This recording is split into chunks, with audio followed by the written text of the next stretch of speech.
Oke, bismillahirrahmanirrahim. Assalamualaikum warahmatullahi wabarakatuh. Selamat siang teman-teman semua dan juga Bu Firza yang saya hormati. Di sini kami dari kelompok 3 Growth Squad akan membawakan presentasi terkait analisis aspek lingkungan pada UMKM Konveksi Redman Adventure. Oke, boleh di next. Ini tentang anggota kita ada Muhammad Syed Darmawan, ada saya sendiri Muhammad Fatur Rahman, Darmawan Sonosi lain, dan juga ada Nazwa Zita Soleha. Boleh di next. Oke, ini untuk terkait pengelolaan limbah produksi. Jadi yang pertama, limbah utama berupa dakron atau sifat polister dan potongan bahan kain. Itu bentuk limbah dari ini ya, yang utama dari konveksi ini ya. Yang kedua itu ada limbah yang tidak dibuang sembarangan.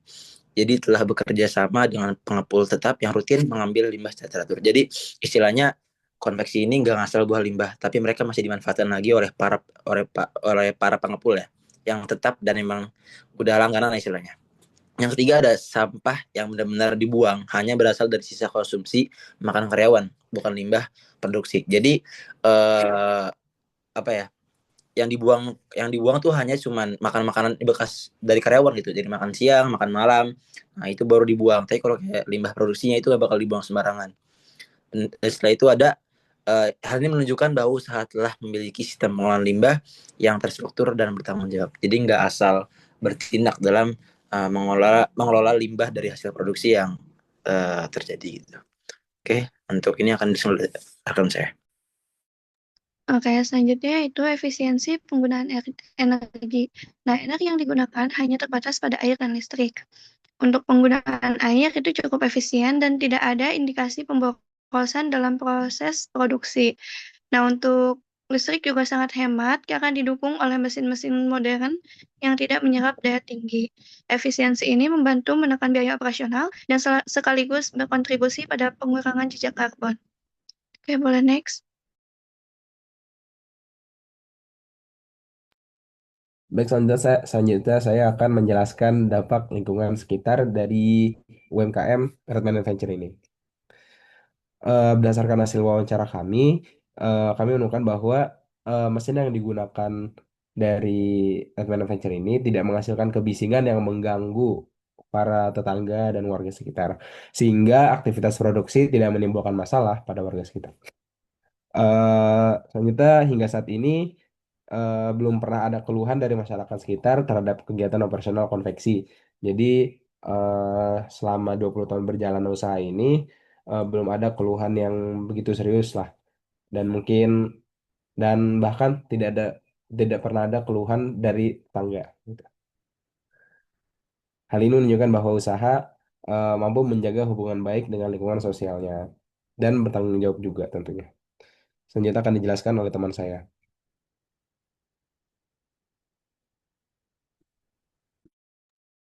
Baik, terima kasih. Yang selanjutnya adalah kepatuhan regulasi dan juga rencana Go Green. Jadi, usaha Redman Adventure ini telah mengikuti peraturan lingkungan yang ditetapkan oleh pemerintah dan juga lembaga lokal. Nah, untuk kedepannya, usaha ini berkomitmen untuk lebih ramah lingkungan atau Go Green. Dan juga pemilihan pada produksinya, misalnya seperti sampah konsumsi, seperti memisahkan plastik, botol bekas, dan sisa makanan. Langkah kecil ini bisa diharapkan dapat berkembang menjadi sistem pengolahan limbah internal yang lebih baik di masa depan. Seperti itu dari kelompok kita. Mohon maaf bila ada salah kata dan silakan jika ingin bertanya. Terima kasih.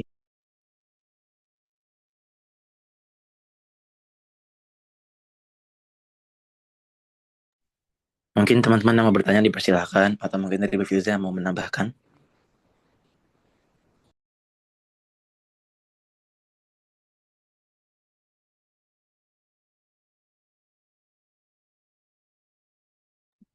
Teman-teman yang lain ada yang mau bertanya?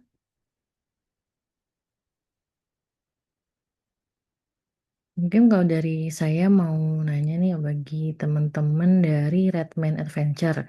Kan teman-teman sudah melakukan observasi kan ke pihak UMKM-nya dan teman-teman juga sudah melakukan analisa 7 aspek dari aspek yuridis hingga ini aspek lingkungan.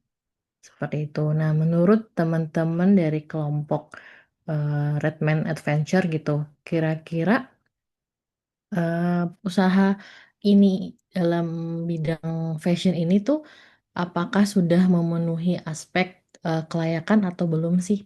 Seperti itu. Kalau dilihat dari aspek satu yang yuridis sampai aspek yang lingkungan. Mungkin saya izin jawab dulu ya, Bu. Kalau menurut saya pribadi, untuk memenuhi sih memenuhi, Bu. Karena jelas kita udah menyampaikan berbagai ya informasi dan juga aspek-aspek dari konveksi ini. Dan memang secara struktural dari per aspeknya udah terpenuhi, Bu. Kayak yuridis juga udah memenuhi berbagai macam persyaratan dan juga izin dan juga aspek-aspek seperti yang tadi juga ada lingkungan ya. Mereka juga menjaga limbahnya dan pembuangan ya segala macamnya dengan aman gitu. Dan juga eh, aspek aspek ekonomi juga yang di usaha ya mereka juga udah eh, apa ya istilahnya menstruktur lah bagaimana pembagian gajinya kepada para karyawannya, tetap tetap mensejahterakan para karyawannya sehingga jelas ya dari dulu 12 karyawan ini tetap makmur dan juga gak apa ya istilahnya gak ada yang protes segala macam lah. Dan juga aspek sosial juga mereka menjaga nama baik mereka di masyarakat dari dulu sampai sekarang gak ada yang mengkritik ini mungkin ada suara yang mengganggu dari mesin-mesin jahitnya atau segala macam gitu. Mungkin dari saya sekian atau mungkin ada tambahan dari rekan saya.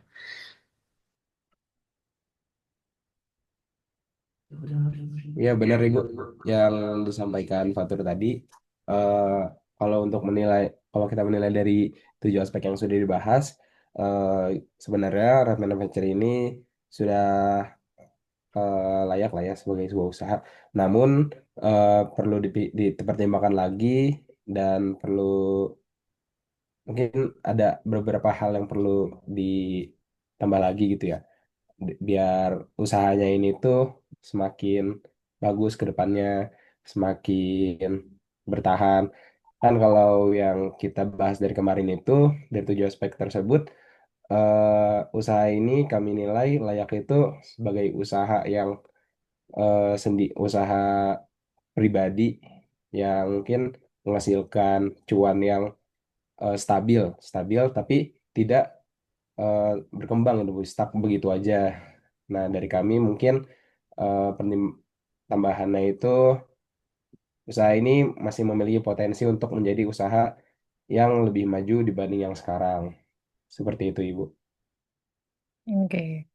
Ada lagi teman-teman dari kelompok Red Man Adventure yang mau ditambahkan? Mungkin Romanus Mando sama satu lagi.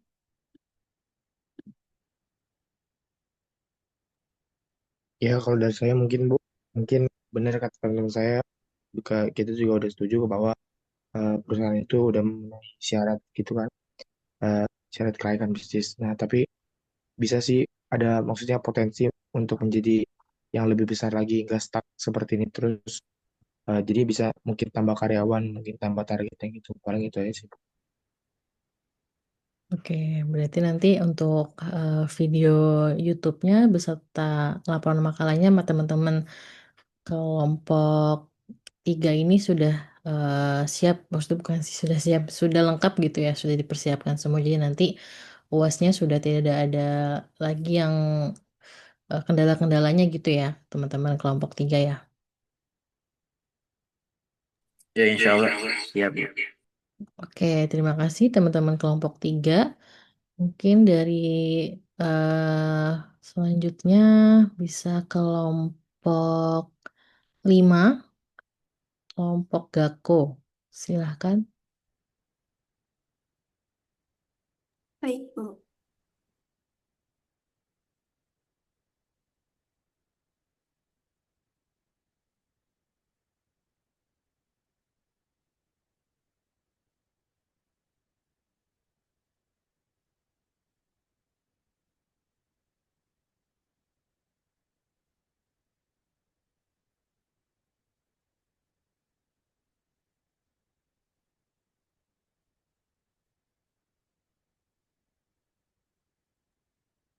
Baik,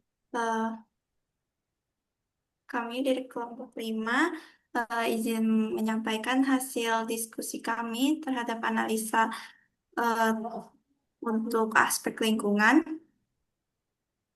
UMKM yang kami analisis itu Gako yang apa platform untuk penyedia jasa tutor. Nah, langsung aja ke aspek lingkungan. Yang pertama ini efisiensi penggunaan sumber daya fisik. Nah, Gako ini dilakukan secara remote, yaitu eh, jadi dia nggak ada kantor langsung. Terus untuk layanannya juga melalui online. Jadi Gako ini mengurangi penggunaan kertas dan alat tulis secara fisik gitu. Terus dominasi penggunaan perangkat digital seperti laptop, listrik kontribusinya terhadap digitalisasi proses kerja. Jadi kesimpulannya Gako membantu mengurangi konsumsi sumber daya fisik tradisional. Selanjutnya akan dilanjutkan oleh rekan saya.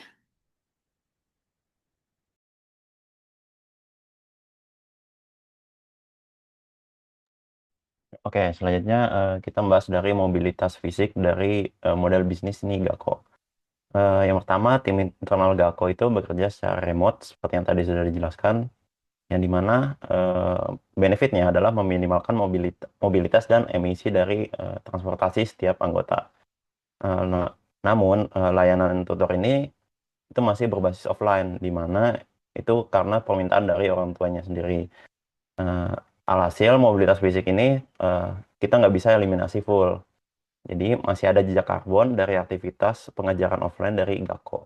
Oke, boleh di next.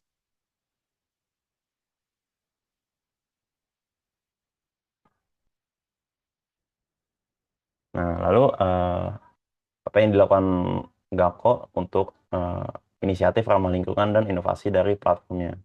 Yang pertama, karena Gako ini dari mahasiswa ya, jadi mereka punya kesadaran iklim yang tinggi dan itu yang mendorong Gako untuk berinovasi secara digital, mainly, secara utamanya secara digital. Lalu ada rencana penggunaan dark mode pada platform webnya untuk efisiensi energi. Lalu ada pendekatan yang berbasis data di mana model gelap itu terbukti menghemat daya pada perangkat digital. Lalu adalah komitmen awal menuju platform yang lebih ramah lingkungan dari Gapo-nya sendiri. Boleh di next. Oke, sepertinya itu aja dari presentasi kelompok kami. Mungkin ada teman-teman yang ingin bertanya atau Bu Firza yang ingin memberikan tanggapan. Dipersilakan. Oke, boleh Bang Fatur. Oke, terima kasih. Kelompok berapa yang tadi lupa ya? Kelompok 5. Saya mau bertanya sih. Kan tadi dibilang bahwasannya ada komitmen awal ya untuk menerapkan lingkungan yang ramah.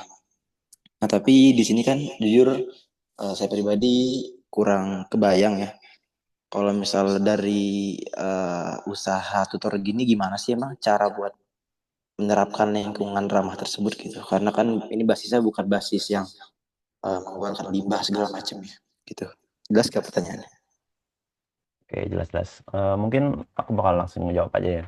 Kalau Armada mau tanggapan, ntar bisa ditambahin. Yang pertama sih, udah pasti dari sistem operasionalnya. Dimana misalnya kalau Gako sih kayak eh, dia punya kantor sendiri, terus masih mayoritas itu kita ngeprint kertas atau eh, ya pokoknya kalau nggak berubah ke digital, mungkin itu bakal bikin banyak limbah, mulai dari limbah alat tulis, limbah kertas, dan lain-lainnya itu bakal banyak. Lalu dari jasanya sih ya, kalau jasa mungkin Gakonnya masih agak susah karena mereka juga masih baru. Jadi ya mungkin di masa depan Gakon ini pengen online juga atau gimana, bisa jadi kan. Itu kan bisa ngurangin dari sisi mobilitas tutor sama si kliennya itu. Mungkin gitu aja sih dari aku. Oke, terima kasih Juan untuk jawabannya.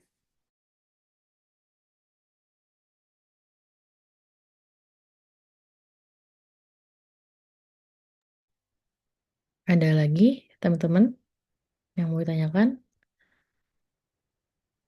Mungkin kalau dari saya, untuk Gako ini eh Gako ini yang dibentuk oleh mahasiswa FEB ya? Betul, Bu. Oke, sudah berapa lama jalannya saya lupa yang Gako ini? 1 tahun, Bu. 1 tahun. Nah, dari selama setahun ini kira-kira apa sih yang membuat Gako ini menurut teman-teman itu bisa dijadikan bisnis yang layak gitu? Kan karena udah setahun pasti kan mereka mungkin dari segi aspek-aspek yang teman-teman sudah lakukan observasi, mereka juga adanya apa namanya ya? Bukan perbaikan, semacam kayak memperbaiki gitu. Nah, kira-kira selama setahun ini apa sih yang dapat membuat kalau Gako ini dibilang bisnis yang layak seperti itu?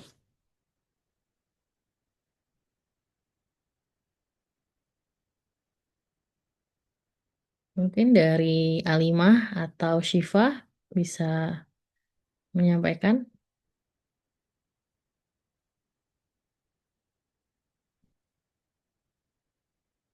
Mungkin kalau dari saya, dari yang kayak dari segala aspeknya tuh terpenuhi oleh Gakom, misalnya kayak dari aspek hukumnya aja waktu itu kita udah ada NSIB-nya, udah ada NIB-nya kayak gitu, Bu. Terus juga mungkin dari segi ekonomi, karena ini tutornya itu para dari mahasiswa UNJ, jadi harga dari harga pengajarnya juga lebih murah gitu, Bu, dibanding kayak misalnya pesaing yang lainnya kayak ruang guru seperti itu, Bu.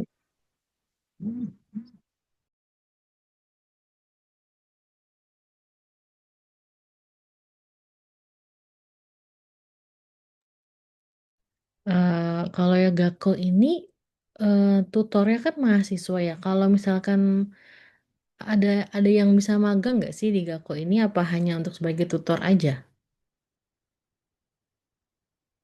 Untuk saat ini, berdasarkan hasil wawancara, baru tutor aja, Bu. Oke. Oke. Ada lagi teman-teman kelompok 5 yang mau disampaikan? Halimah mungkin? Halimah Alda? Tidak ada? Oke, terima kasih teman-teman kelompok 5. Mungkin ada yang kelewat di chat, nggak ada yang bertanya. Tadi Dea yang bertanya ya. Mohon maaf ya tadi terlewat Dea. Mungkin sudah dijawab juga sama Syahid ya. Terima kasih kelompok 5. Mungkin selanjutnya kelompok Kaila. Kelompok Kaila silakan.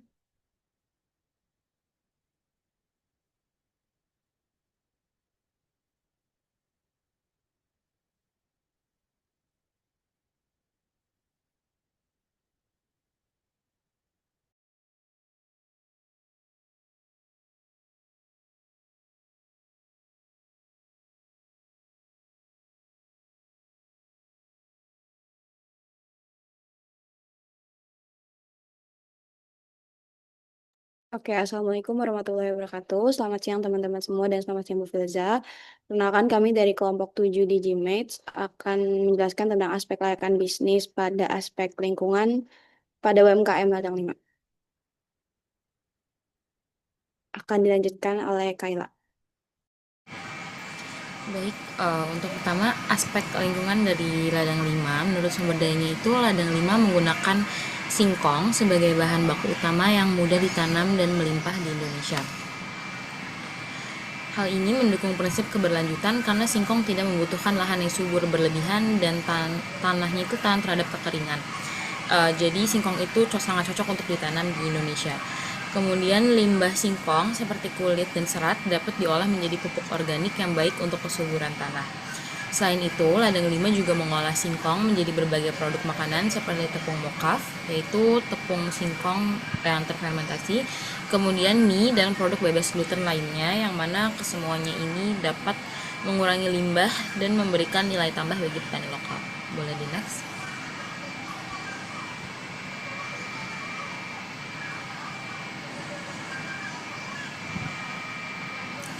Kemudian produk-produk yang dihasilkan dari ladang 5 ini termasuk kepada produk-produk ramah lingkungan, yaitu produk ladang 5 itu berbasis gluten free dan non GMO, menunjukkan perhatian terhadap keberlanjutan dan kesehatan konsumen. Produk bebas gluten dan pewarna buatan berarti tidak memerlukan tambahan bahan kimia sintetis dan dalam proses produksinya. Kemudian produk-produk dari ladang 5 itu rendah glikemik, mendukung gaya hidup sehat yang secara tidak langsung mendukung kesadaran akan konsumsi makanan alami dan berkelanjutan. Dampak dari proses produksi dari produk-produk ladang 5 itu karena bahan bakunya berasal dari dalam negeri dan proses produksinya terpusat, distribusi dan rantai pasok dapat diatur agar lebih efisien sehingga mengurangi emisi karbon dari transportasi. Boleh di next? Baik, untuk aspek lingkungan dari ladang 5 cukup sekian untuk tambahan dari teman-teman maupun Ibu Filza, dipersilakan.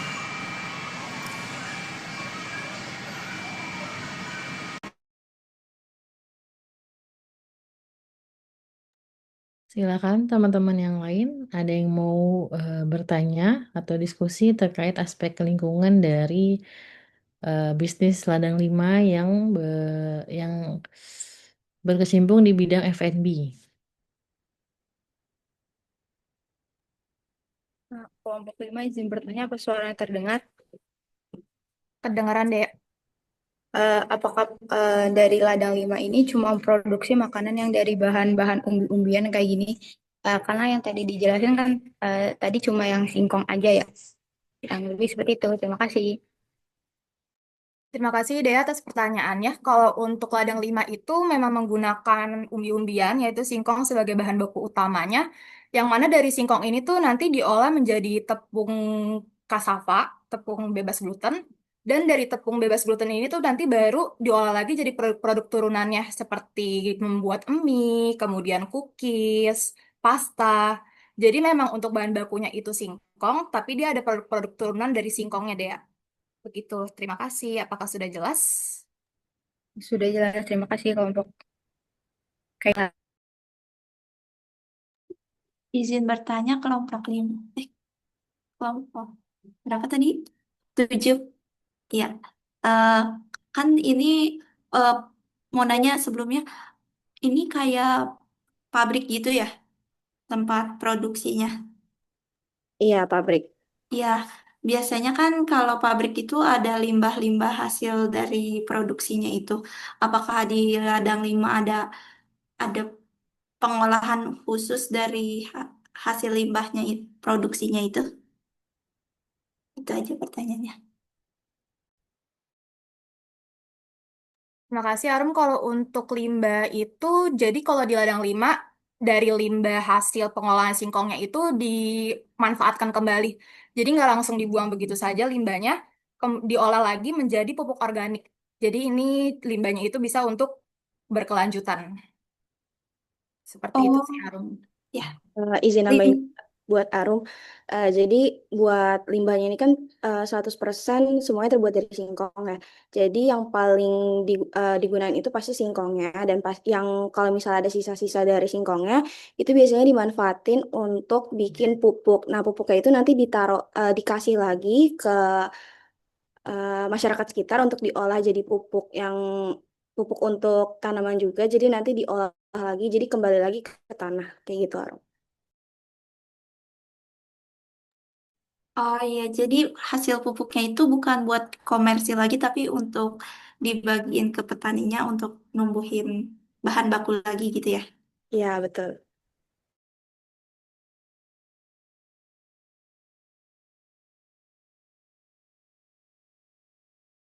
Oke, mungkin kalau dari saya Masih. bukan menambahkan, mau naik bertanya gitu ya. Ini kan tadi disampaikan oleh Raniah itu kalau ladang limbahnya itu mereka olah kembali. Nah, mereka ini sudah punya regulasi belum sih, atau apa namanya, regulasi terkait pengolahan limbah-limbah entah itu organik atau anorganik dari bisnis ladang 5 ini? Karena kan mungkin yang organik itu dari limbah-limbah yang tadi dari limbah pengolahan makanannya. Sedangkan kalau yang anorganik misalkan dari sampah dari bungkus bungkus bungkus dari ladang lima itu kan masih menggunakan plastik ya? Apa atau sudah eco green? Nah, itu mungkin kira-kira apakah ada regulasinya terhadap sampah-sampah atau limbah-limbah tersebut? Izin jawab Bu, kalau misalnya untuk regulasi dia ngubah ke apa tuh namanya, untuk dari singkongnya, limbahnya itu kita belum tahu lebih jauh sih Bu. Cuman eh, ketika kita tanya mereka bilang itu karena produksi sekitar juga. Jadi sambil untuk edukasi ke petani-petaninya untuk penggunaan apa untuk produksi ulang limbahnya didaur ulang. Terus kalau misalnya untuk bungkus dari si ladang limanya itu memang belum eco green, memang masih dari plastik. Jadi kan ada dua, ada plastik biasa sama plastik yang ada grafiknya. Nah, untuk yang plastik biasa itu memang masih plastik biasa, jadi belum bisa didaur ulang. Tapi kalau yang ada grafiknya, yang Ziploc, itu kata mereka bisa digunain untuk pot tanaman gitu, Bu. Jadi memang bisa didaur ulang, tapi nggak bisa didaur ulang jadi sampai terurai gitu.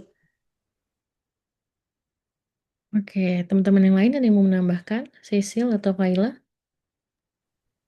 Sudah sependapat dengarannya sih Bu, kalau untuk regulasi terkait pengolahan limbahnya memang dia itu tuh belum menyampaikan. Tapi kalau untuk bahan kemasannya plastik plastik bekas produk kayak itu benar seperti kata Rania. Jadi kalau untuk di masyarakat khususnya di Bali itu Ladang Lima sudah melakukan edukasi sama konsumennya sih Bu terkait bahwa dari bungkus si kemasan cookies ini tuh bisa diolah kembali sama masyarakat sebagai pupuk, sebagai tempat pot atau sebagai wadah lainnya. Itu sih, Bu. Terima kasih. Berarti kerjasama dengan UMKM lain gitu ya untuk mengolah limbah-limbahnya seperti itu ya. Iya, benar, Bu. Kaila, ada yang mau ditambahkan? Sudah cukup? Kalau dari saya cukup dari Rania dan Sheryl.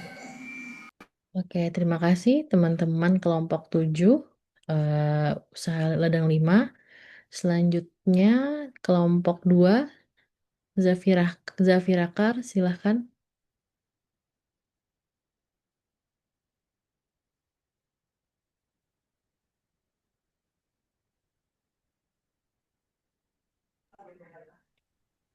Sebentar Ibu, saya izin share screen.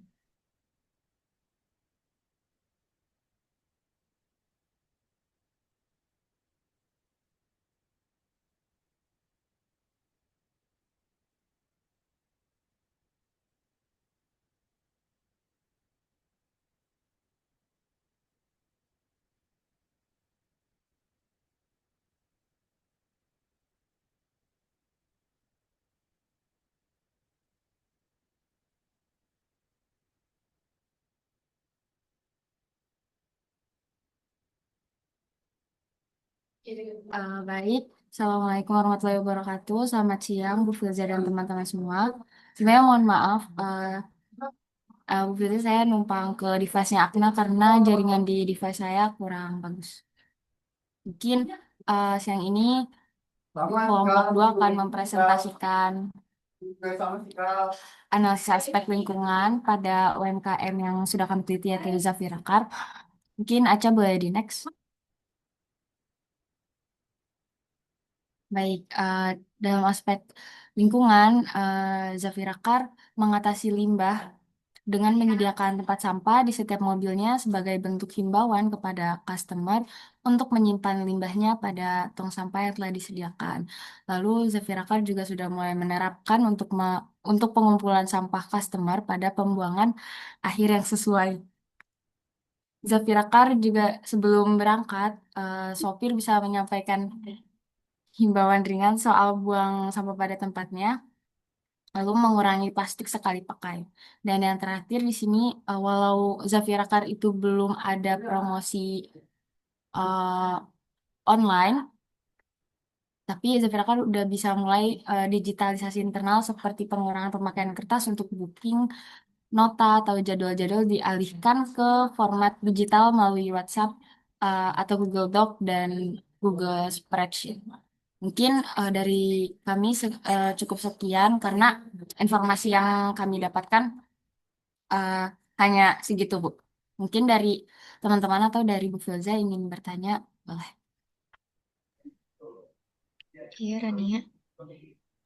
Oke, makasih dari kelompok Zafirakar mau tanya. Tadi kan dibilangnya Zafirakar udah menyediakan tempat sampah. Mau tanya dong jenis sampah yang ada, ya maksudnya yang dihasilkan dari si Zafirakar nih, kebanyakan sampah-sampah dari customer kah atau Zafirakar ada produksi gitu? Makasih. Oke, izin. terima kasih atas pertanyaannya, Rania. Untuk sampahnya sih kebanyakan dari sampah customer ya, kayak sampah-sampah snack dan makanan kayak gitu. Gitu untuk produksi sendiri, Zafirakar kayaknya nggak ada apa ya, nggak ada limbah khusus gitu yang mereka produksi atau yang mereka hasilkan sih, gitu. Jadi dari customer sejauh ini, gitu Rania. Makasih jawabannya, Zia. Oke, sama. Dari teman-teman yang lain atau dari Firza mungkin?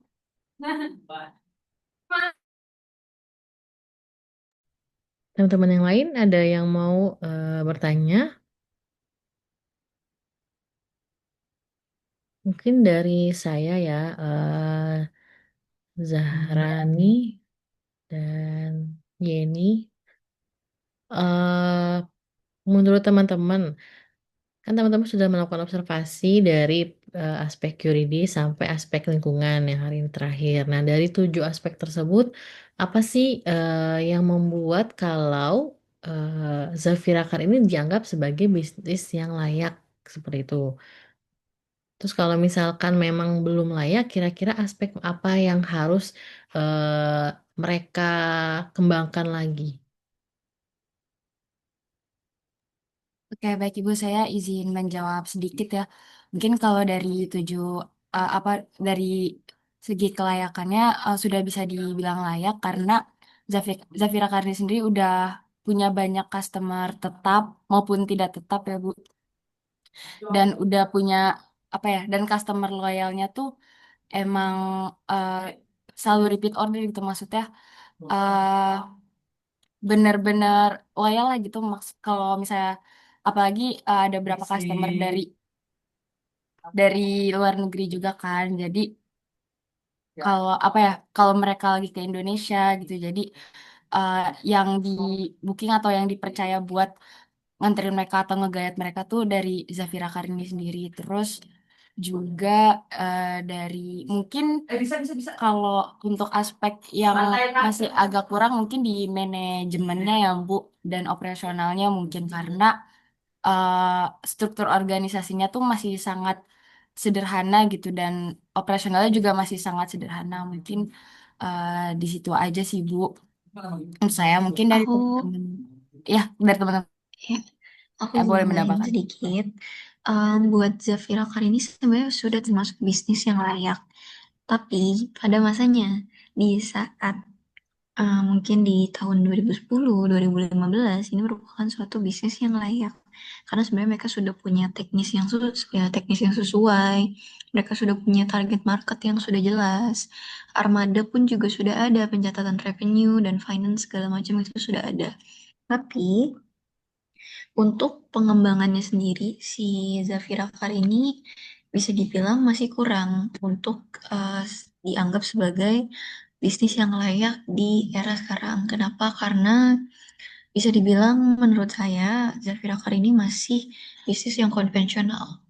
Jadi belum benar-benar mengikuti perkembangan digital dan mereka sudah berniat untuk mengikuti perkembangan digital tersebut. Cuman memang belum dilaksanakan atas satu dan lain hal pertimbangan mereka. Gitu.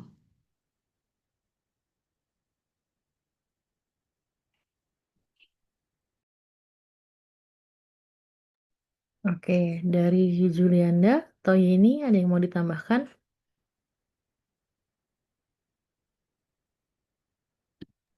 Mungkin tambahan sedikit, eh, kalau dari saya sendiri untuk UMKM Zafir Care ini sudah layak, cuma apa yang dikatakan oleh Aisyah itu benar, karena terutama dalam aspek pemasaran ini, karena kita di sini udah eranya digital, jadi cukup konvensional kalau misalnya kita masih menggunakan apa ya, kayak dari mulut ke mulut itu cukup sudah terlalu lama. Jadi dari aspek pemasaran itu kurang karena kita sudah di eranya digital. Jadi mungkin bisa menggunakan layanan seperti kita bisa ke Traveloka atau tiket.com. Itu saja sih.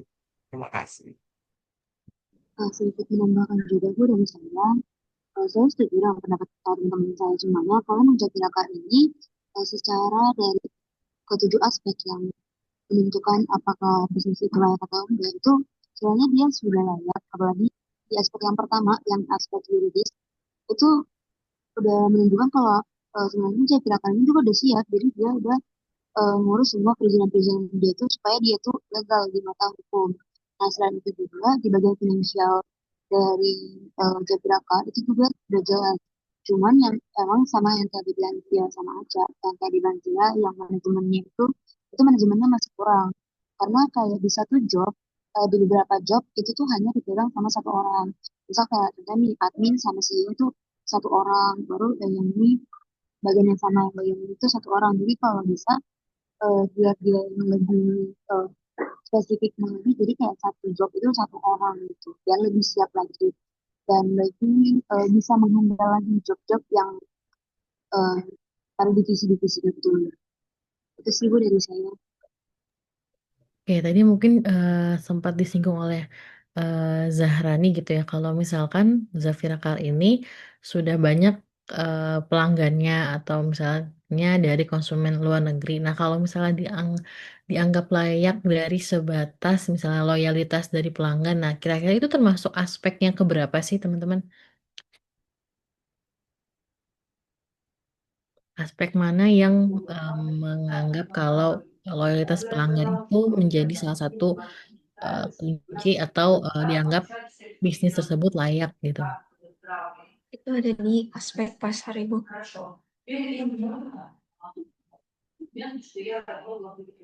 Aspek pasar ya. Iya, betul. Oke. Ada lagi teman-teman dari kelompok Zafira Kar yang mau disampaikan atau sudah cukup?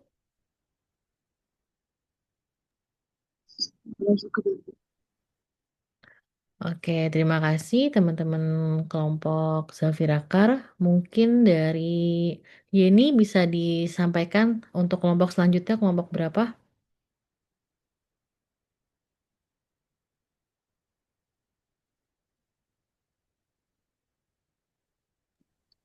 Boleh Bu, kelompok Ella aja Bu. Kelompok berapa? Kelompok Ella Ibu. Kelompok Seti Nurlela. Ibu. Kan? Kelompok 4 boleh mengajukan diri nggak, Bu? Kelompok Siti Nurlela, kelompok 6. Silakan kelompok 6. Izin sebentar ya Bu.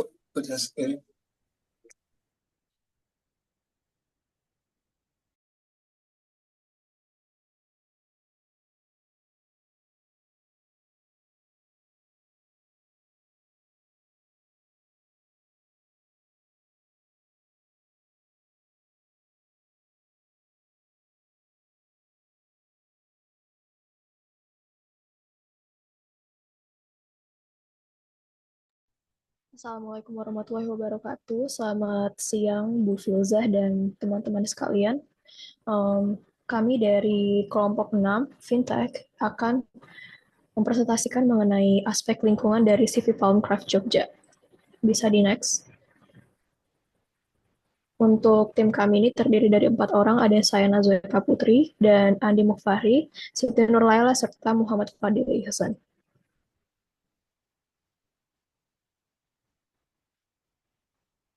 Next. Ya, pertama kita akan membahas mengenai penggunaan bahan baku alami pada CV Palmcraft Jogja.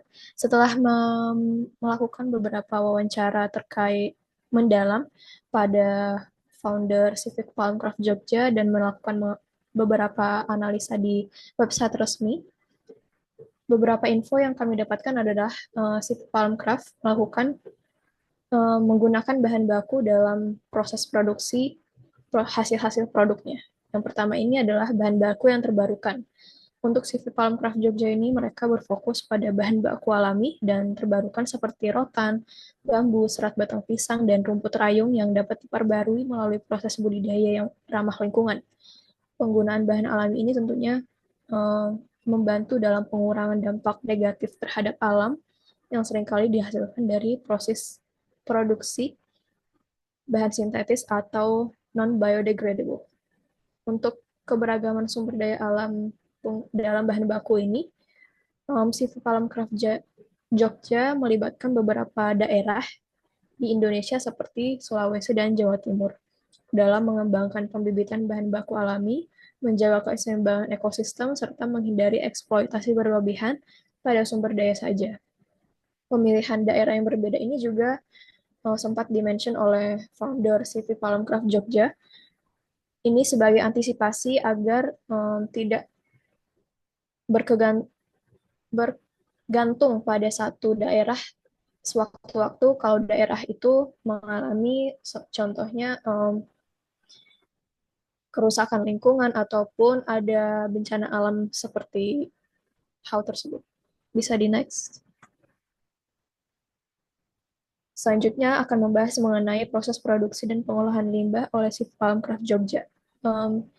Di sini founder dari CV Palmcraft Jogja mengatakan bahwa finishing dari proses produksi hasil-hasil produknya mereka tetap menggunakan bahan alami. Jadi mulai dari penggunaan bahan baku, proses produksi hingga finishing produk ini mereka semuanya bahan-bahannya alami.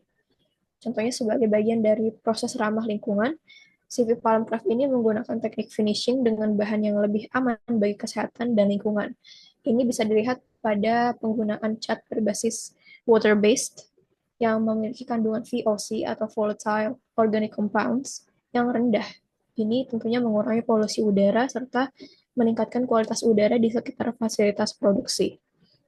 Selain finishing dari produksinya, CV Palmcraft juga tetap memperhatikan pengelolaan limbah. Mereka mengadopsi praktik ekonomi sirkular dengan mengolah limbah produksi menjadi bahan baku untuk produk baru seperti lampu, cermin, dan dekorasi rumah. Limbah-limbah di sini seperti limbah-limbah serat, seperti serat pisang yang sebelumnya di-mention. Ini sebelumnya dibuang, dimanfaatkan kembali untuk menghasilkan produk dengan nilai jual tinggi. Pendekatan ini juga berfungsi dalam pengurangan pencemaran lingkungan dan mengurangi limbah yang dibuang ke tempat pembuangan akhir. Selanjutnya akan dilanjutkan oleh rekan saya.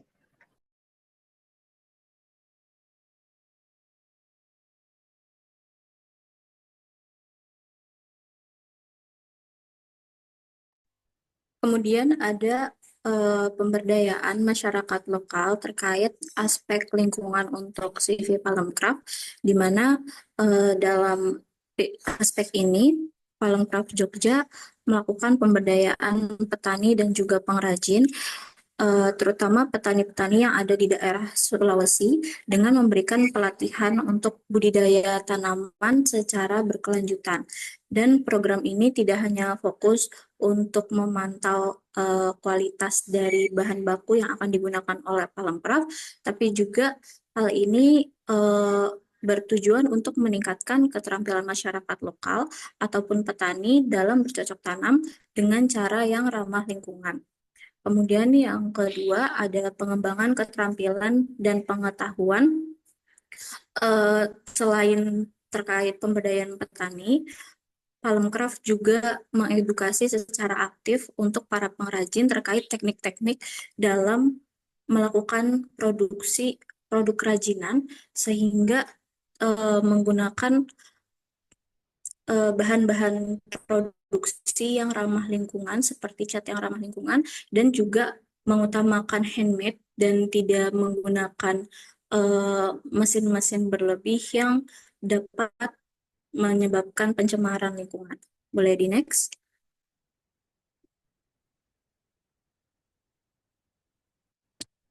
Selanjutnya ada keberlanjutan rantai pasokan. CV Palmcraft Jogja ini juga melakukan 2 langkah dalam keberlanjutan rantai pasokan, di mana salah satu pasokan atau bahan baku yang wajib ada atau jadi bahan pokok utama di usaha ini, yaitu bahan-bahan alam dengan cara perusahaan menstabilisasikan rantai pasokan dengan bekerja sama dengan para petani dan juga pengrajin di beberapa daerah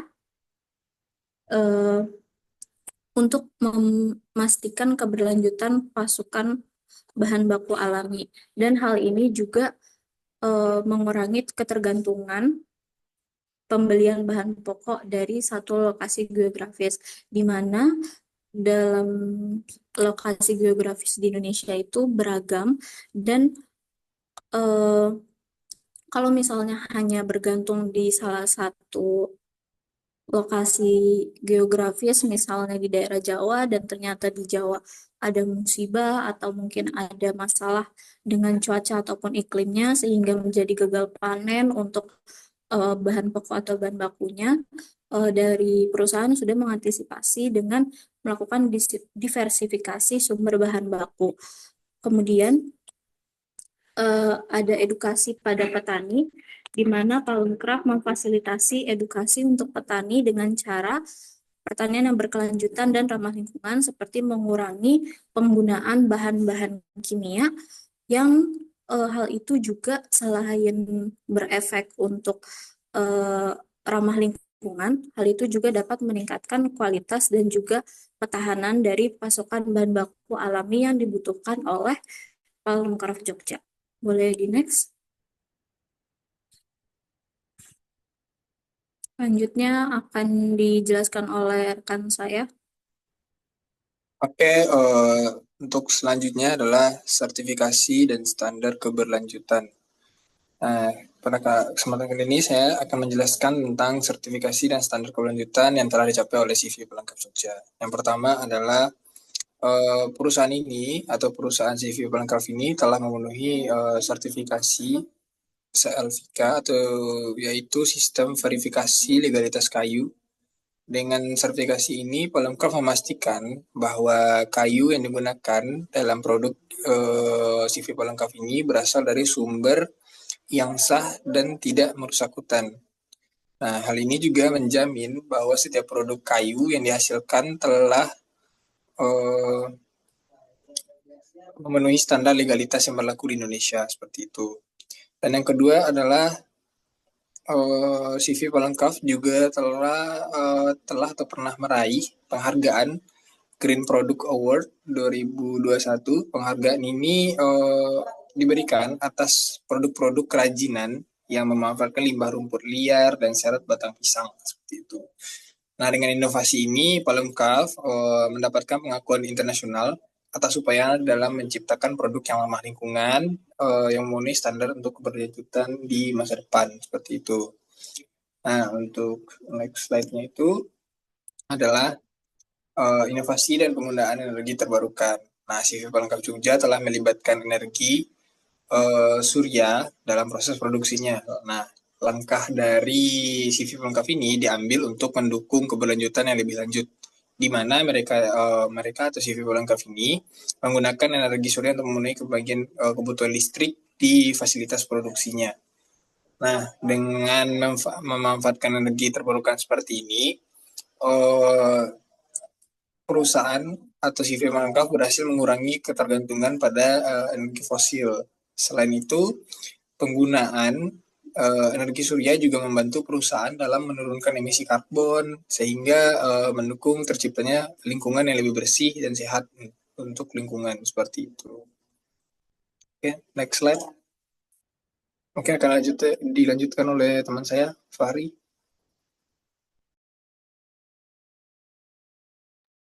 Baik, next slide itu adalah terkait dengan tantangan dan peluang. Yang pertama itu adalah tantangan. Nah, seperti yang tertulis pada slide, salah satu tantangan utama CV Palunkraf sendiri adalah fluktuasi iklim. Nah, fluktuasi iklim simpelnya adalah perubahan tidak stabil dalam cuaca dan suhu di bumi. Nah, hal ini bisa disebabkan oleh alam yang tidak bisa dikontrol ataupun aktivitas dari manusia yang itu. Tantangan ini sangat krusial karena bahan baku adalah fondasi utama dalam produksi kerajinan. maka langkah strategi seperti menjalin hubungan jangka panjang dengan petani itu bisa menjadi kunci untuk menjaga kestabilan pasokan. Edukasi kepada petani juga bukan hanya soal teknik bertani yang tahan iklim, tetapi juga membangun kesadaran bersama akan pentingnya keberlanjutan dalam rantai pasok. Nah, selain itu dengan menggandeng supplier dari berbagai daerah, perusahaan juga menyebarkan risiko pasokan agar tidak bergantung pada satu wilayah saja. Ini penting kenapa? Karena sebagai bentuk antisipasi jangka panjang terhadap perubahan cuaca yang tidak menentu. Adapun peluangnya, di sisi lain peluang pasar hadir dari permintaan produk ramah lingkungan di pasar ekspor. Bisa dari negara-negara seperti Jepang, Jerman, hingga negara Skandinavia sangat menghargai produk dengan nilai keberlanjutan. Dengan terus berinovasi dalam desain produk dan mempertahankan pendekatan yang ramah lingkungan, CV Palm Craft bisa memperkuat identitas merek mereka sebagai produsen lokal yang berkelas di pasar global. Peluang ini juga bisa dimaksimalkan dengan membangun branding yang kuat dan mengikuti tren keberlanjutan yang terus berkembang di pasar internasional. Next slide. Nah, terakhir adalah kesimpulan. Adapun kesimpulannya adalah CV Palm Craft Jogja telah membuktikan komitmennya terhadap keberlanjutan lingkungan melalui pendekatan yang terintegrasi dalam penggunaan bahan baku alami, pengolahan limbah, pemberdayaan masyarakat, dan inovasi teknologi yang ramah lingkungan. Nah, dengan tren global yang semakin mengutamakan keberlanjutan dan dengan penghargaan serta sertifikasi yang diperoleh, perusahaan ini memiliki potensi besar untuk berkembang dan berkontribusi pada ekonomi sirkular serta pasar produk yang ramah lingkungan. Next slide.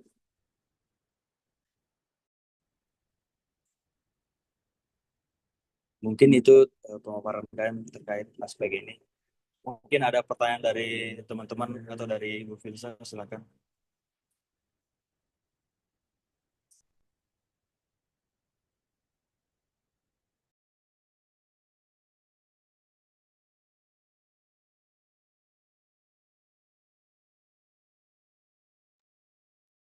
Robit, boleh silakan. Baik, terima kasih atas kesempatannya. Saya ingin bertanya, sebelumnya CV Palmcraft Jogja ini kan dalam operasionalnya pasti menggunakan mesin seperti gerinda, mesin pahat, ataupun mesin amplas gitu kan. Nah, dengan hal tersebut pasti kan menimbulkan polusi kebisingan atau polusi suara gitu. Nah, menurut kalian, apakah selama ini CV ini ada keluhan dari masyarakat sekitar atau apakah ada langkah yang diambil oleh pihak Palmcraft Jogja ini untuk meminimalisir dampak kebisingan ini? Gimana?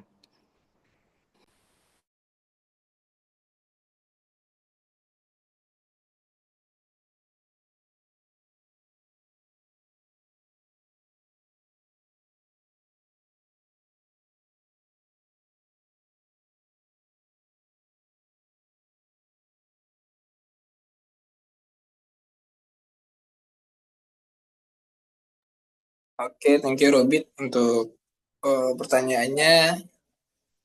Tunggu dulu siapa yang mau jawab ini. Nah, sambil nunggu siapa ada yang mau bertanya lagi. Silakan.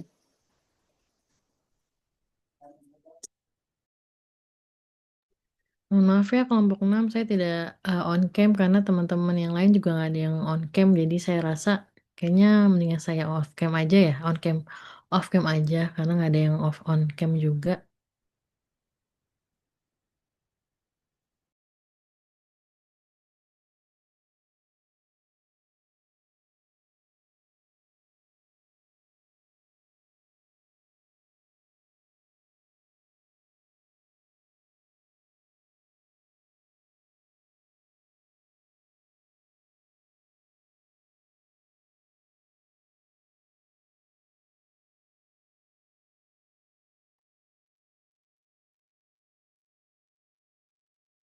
Nah, mungkin saya ingin jawab dulu ya untuk teman-teman dari kelompok saya silahkan jawab jika ada tambahan.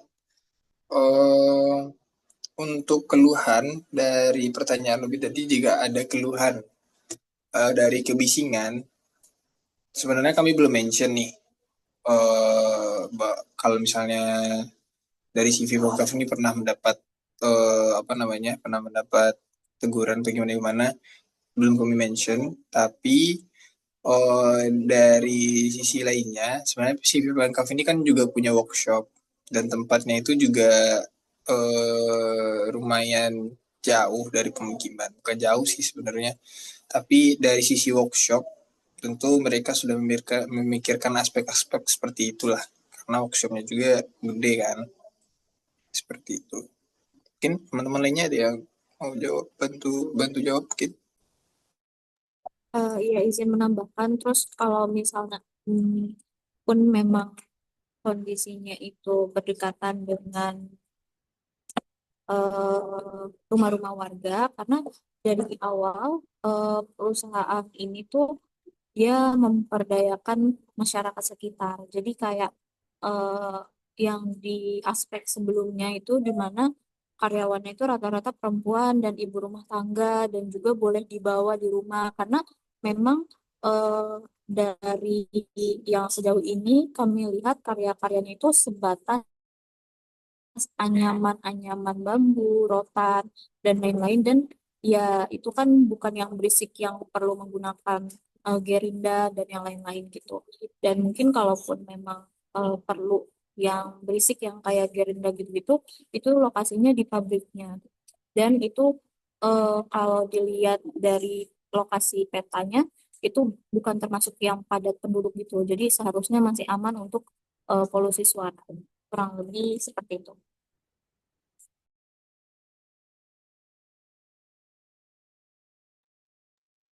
Ya seperti itu, Robit. Kan ada pertanyaan lagi, Robit? Next, Robit.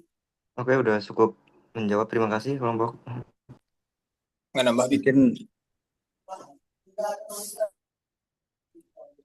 Ya mungkin dari kelompok lainnya atau teman-teman lainnya mau bertanya, silahkan.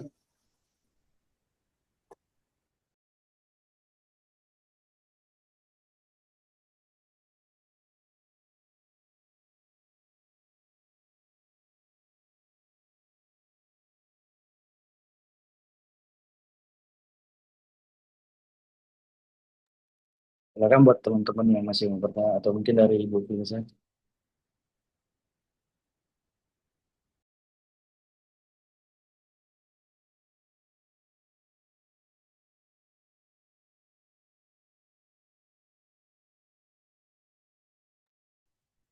Dari saya tidak ada, sudah cukup. Terima kasih kelompok 6. Selanjutnya, kelompoknya Dea, silahkan.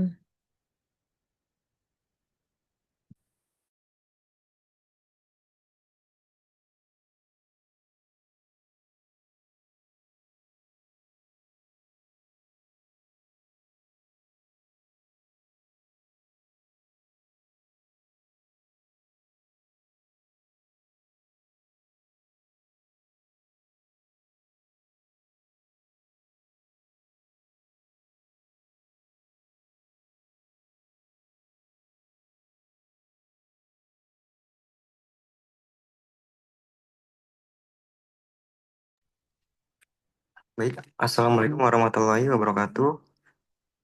Selamat sore Bu Filda dan seluruh teman-teman kelas Bisdikja.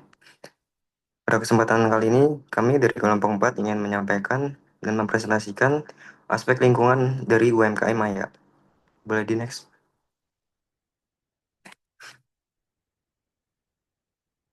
Nah, dalam aspek lingkungan ini, saya membagi dalam lingkungan operasional. Nah, sebelumnya lingkungan operasional pada Maya ini mengacu pada semua pihak eksternal yang secara langsung memengaruhi kegiatan sehari-hari UMKM ini. Nah, adapun elemen-elemen yang pertama yaitu dari sisi lingkungan pelanggan. Nah, pelanggan Maya ini merupakan mahasiswa, pekerja, dan keluarga urban yang membutuhkan cepat, praktis, dan seperti tutor private, laundry, dan juga driver. Yang kedua adalah lingkungan pemasok. Nah, Maya ini bergantung pada mitra pada setiap pelayanannya. Sehingga kualitas layanan ini sangat tergantung dari kemampuan dan profesionalitas mitra. Yang ketiga ada lingkungan bersaing. Maya ini bersaing dengan platform besar seperti Gojek, Grab, Ruang Guru, Clean, atau Laundry Coin. Nah, untuk itu Maya juga harus menawarkan diferensiasi dan pengalaman pengguna yang lebih baik. Dan yang keempat ada lingkungan pendukung. Nah, Maya ini berpotensi dibantu oleh komunitas digital, pelatihan UMKM, ataupun akses program pemerintah yang mendorong digitalisasi perusahaan Maya ini. Boleh di next.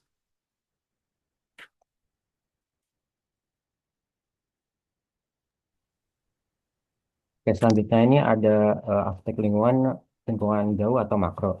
Jadi pertamanya ada stabilitas ekonomi. Daya beli masyarakat ini mempengaruhi permintaan terhadap layanan Maya. Contohnya itu seperti MyGraver dan juga MyLaundry. Jadi saat terjadi misalnya kenaikan harga gitu, kebutuhan pokok misalnya atau juga BBM, masyarakat pastinya akan mencari solusi yang lebih hemat gitu. Jadi ini bisa menjadi peluang bagi Maya uh, untuk menawarkan layanan yang lebih efisien dan terjangkau. Nah, kedua ini ada sosial dan budaya, gaya hidup serba praktis dan tren digitalisasi mendukung pertumbuhan Maya, khususnya My Tutor yang sesuai dengan kebutuhan belajar fleksibel. Jadi masyarakat sekarang ini tuh cenderung memiliki gaya hidup yang praktis dan digital. Jadi memiliki peluang besar juga bagi Maya karena kebutuhan belajar atau tutornya itu bisa fleksibel. Nah, ketiga ini ada teknologi, yaitu Maya memanfaatkan payment gateway, cloud computing, dan database untuk mendukung operasional layanan secara efisien, aman, dan responsif terhadap kebutuhan pengguna. Jadi, keunggulan ini sebenarnya telah dipakai oleh Maya karena teknologi ini tuh sudah mendukung efisiensi, keamanan, dan juga kecepatan layanan. Yang terakhirnya ada hukum dan regulasi. Jadi Maya memiliki perlindungan data konsumen dan legalitas data digital yang selalu diperhatikan Maya agar tidak terkena sanksi atau kehilangan kepercayaan pengguna. Jadi untuk aspek terakhir ini tuh perlindungan data konsumen dan legalitas digital adalah hal yang sangat penting bagi Maya. Jadi hal ini tentunya sudah dijaga dan sudah terlihat itu kesiapan bisnis untuk memenuhi regulasi dan hukum tersebut. Mungkin nantinya akan dijelaskan oleh rekan saya. Oke, baik. Selanjutnya adalah dampak positif terhadap lingkungan. Nah, yang pertama itu ada peningkatan gaya hidup digital. Nah, masyarakat sekarang itu makin terbiasa menggunakan aplikasi digital untuk memenuhi kebutuhan hariannya. Hal ini tuh bisa menjadi peluang yang besar bagi Maya karena ketiga lainnya itu seperti My Tutor, My Driver, dan My Laundry itu berbasis digital online. Jadi Maya itu dapat menjangkau lebih banyak pelanggan gitu. Untuk selanjutnya nomor 2 itu ada pengurangan limbah fisik melalui digitalisasi. Nah, seluruh proses pemesanan, pembayaran itu dilakukan secara digital sehingga ini tuh dapat menghilangkan kebutuhan akan nota cetak, brosur, atau formulir kertas. Nah, yang ketiga itu mencegah limbah tekstil dari kesalahan mencuci. Nah, dengan proses laundry profesional, pakaian pelanggan ini tuh dapat lebih terjaga sehingga tidak cepat rusak. Nah, hal ini tuh dapat membantu memperpanjang umur pakaian dan mengurangi limbah tekstil. Yang keempat itu ada menurunkan produksi brosur dan iklan cetak.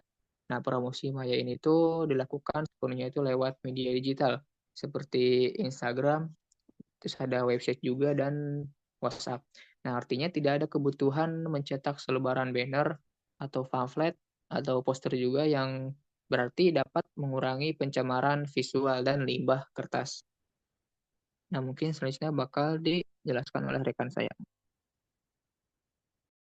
Oke, selanjutnya adalah dampak negatif yang Maya berikan terhadap lingkungan. Yang pertama yaitu meningkatnya konsumsi energi digital, listrik, dan internet. karena Maya ini menyediakan platform gitu. Nah, aktivitas operasional itu melalui digital seperti server code, penggunaan aplikasi, terus My Tutor, dan perangkat elektronik lainnya yang meningkatkan konsumsi listrik yang berkontribusi pada emisi karbon jika menggunakan energi terbarukan. Nah, ini sebenarnya wajar sih karena semua makin digital, tapi yang perlu kita sadari, listrik yang dipakai itu berkontribusi pada emisi karbon. Nah, makin sering kita online, makin besar juga jejak karbon yang akan dihasilkan. Lalu yang kedua ada emisi kendaraan dari layanan antarjemput My Driver dan My Laundry. Meski efisien, layanan antarjemput tetap menggunakan kendaraan bermotor dan mobil yang menghasilkan polusi udara, suara, dan emisi gas buang, terutama jika armada belum menggunakan kendaraan listrik. Nah, yang ketiga tidak ada sistem penanganan limbah kimia laundry yang aman. Nah, My Laundry ini berpotensi menghasilkan limbah sabun, wangi, dan pemutih. Tanpa pengelolaan limbah cair yang tepat, air limbah dapat mencemari tanah dan sumber air lokal. Karena Maya ini kan cuma menyediakan platformnya aja ya. Biasanya tuh kalau My Laundry-nya, mitranya itu bisa datang ke tempat user ataupun pakaian usernya ini akan dicuci ke rumah si mitra ini. Jadi karena dia dikerjainnya di perumahan kayak gitu, jadi belum ada pengelolaan sumber pengelolaan yang baik dari limbahnya. Terus yang keempat ada potensi sampah elektronik. Nah, karena ini menyediakannya pakai lewat platform, jadi menggunakan perangkat elektronik seperti laptop, smartphone, printer, terus stop kontak, terus mesin laundry dan mesin laundry. Nah, jika tidak dikelola dengan baik, ini tentu akan menambah sampah elektronik beracun yang sulit diurai. Namun ini kan Maya ini belum lama ya, dari mulainya baru Oktober, jadi kayak belum 1 tahun. Jadi kayak sampah elektroniknya itu masih minim karena laptopnya juga yang digunakan para tim juga masih alhamdulillahnya nggak rusak ya. Jadi kayaknya belum ada. Atau mungkin ada cuma belum kita tahu berapa banyak ya. Mungkin sekian, apabila ada yang ingin ditanyakan dipersilahkan.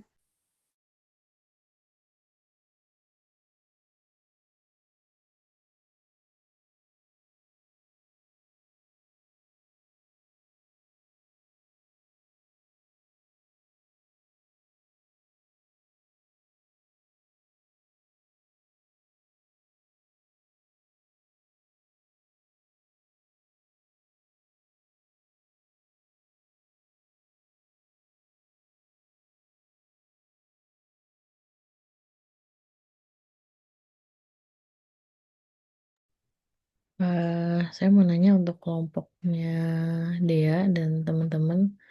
Kalau menurut teman-teman dari aspek 1 sampai aspek 7 ini, Maya ini sudah memenuhi belum sih sebagai sebuah bisnis yang layak? Dan kira-kira aspek mana saja yang perlu Maya ini lakukan improve atau apa namanya perbaikan atau pengembangan ke depannya? Izin menjawab, Bu. Mungkin dari saya pribadi, beberapa aspeknya ini sudah terpenuhi, bahkan ada beberapa yang potensi kayaknya ini nih, Maya itu bisa berkembang lebih baik.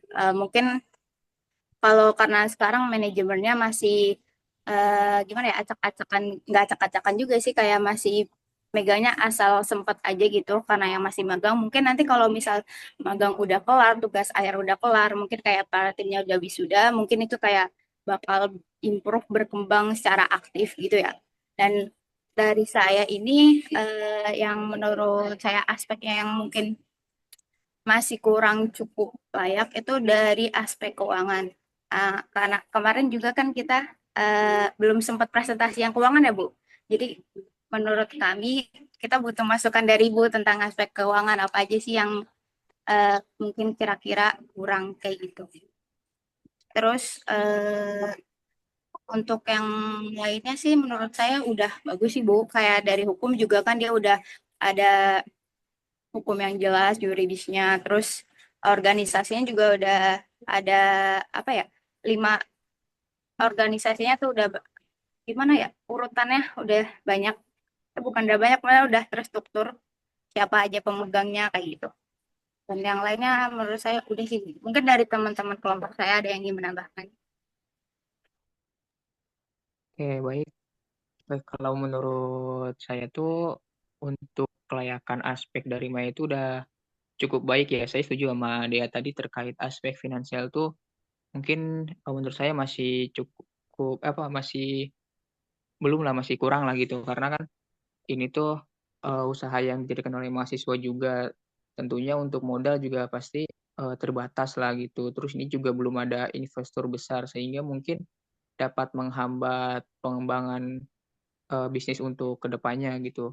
Dan untuk aspek lainnya itu udah lumayan cukup bagus gitu kalau menurut saya juga. Kayak aspek teknis kan udah jelas gitu teknisnya itu dari Maya itu kayak gimana. Terus untuk aspek organisasi juga udah jelas gitu posisi ada CEO, COO-nya itu siapa-siapa aja dan untuk jalur apa sih pengambilan keputusannya juga udah jelas gitu. Jadi mungkin kalau dari saya aspek finansial aja sih yang perlu dikembangin itu untuk kedepannya.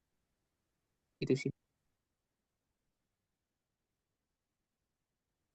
Oke, berarti dari sisi aspek finansial dari teman-teman untuk Maya ini masih belum memadai gitu ya. Ini yang teman-teman mahasiswa FEB ya, yang kalian waktu itu mengalami kesulitan untuk wawancara ya. Iya, Bu. Betul, Bu.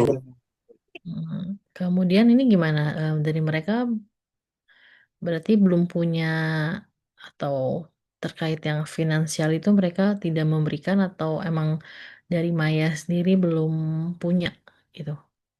Sebenarnya udah punya, terus udah ngasih juga. Mungkin nanti ada tambahan dari Jonathan ya.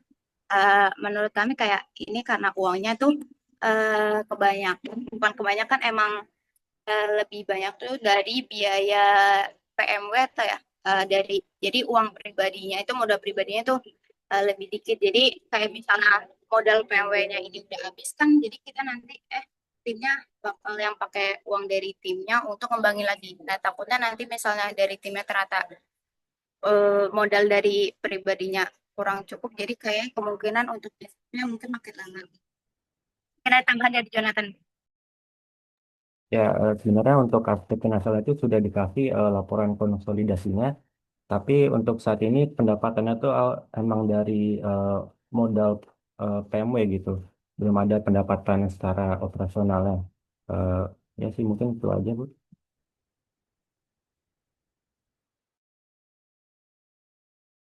Oke, baik teman-teman kelompok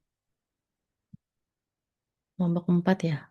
Ini terima kasih atas pemaparan dari bidang usaha Maya ya. Berarti memang aspek finansial itu menjadi kunci dari keberlanjutannya dari usaha Maya ini gitu ya. Nanti mungkin teman-teman bisa sampaikan juga ke Maya kira-kira apa yang harus di improve gitu. Tadi kalau misalkan finansial mereka ke depannya itu barangkali bisa dibuat resiko-risiko dalam segi keuangan gitu karena kan ini sudah berapa lama usaha ini Jonathan Maya itu? Oktober 2024. Oh, oke, masih baru ya, belum Iya, setahun baru. ya. Nanti harus dibikin prospek jangka panjangnya itu seperti apa, 2 tahun, 3 tahun gitu, karena kan finansial ini juga untuk keberlangsungan dari sisi operasional gitu ya. Meskipun dia online, tapi tetap adanya biaya operasional seperti itu ya. Oke, teman-teman kelompok 4, terima kasih. Selanjutnya kelompok 8, saya persilahkan. Ya, baik Bu, izin saya screen.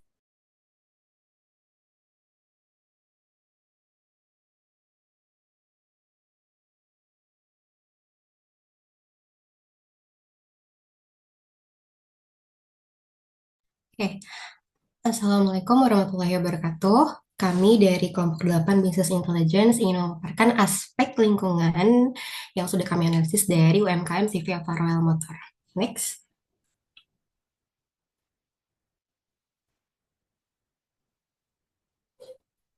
Oke, untuk di aspek lingkungan ini sebenarnya dari informasi yang udah kita dapatkan, yang sudah kita wawancarain juga dari pihak CV Overall Motor ini memang cukup terbatas. Hal ini mungkin karena usaha mereka itu juga lebih fokus ke distributor kendaraannya. Jadi untuk aktivitas produksi yang mungkin menghasilkan limbah itu dia nggak terlalu dominan jadinya.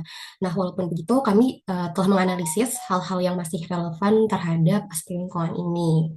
Jadi akan kita bahas satu persatu. Mungkin bisa di next.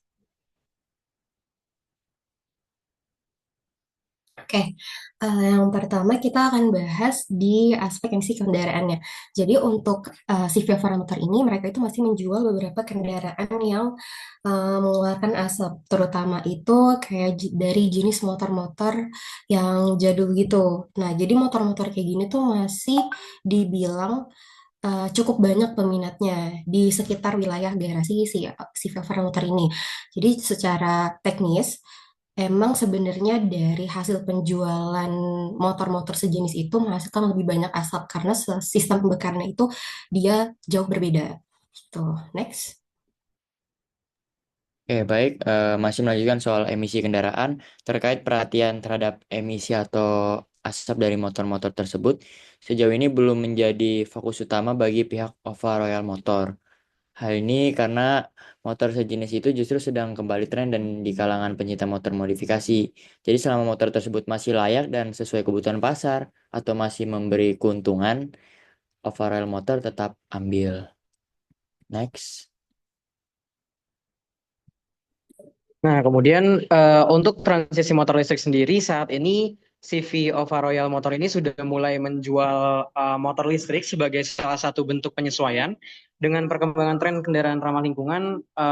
Namun meskipun penjualannya masih terbatas, ini merupakan suatu langkah yang menunjukkan bahwa si Ova Royal Motor ini bisa dibilang cukup terbuka terhadap inovasi dan juga kebutuhan pasar yang mulai berpindah ke kendaraan berbasis listrik sebagai main kendaraan yang mereka sehari-hari. Nah, motor listrik ini yang dijual masih sebatas model tambahan sesuai desain pabrikan tanpa ada modifikasi tambahan dari CV Ova Royal Motor. Boleh di next?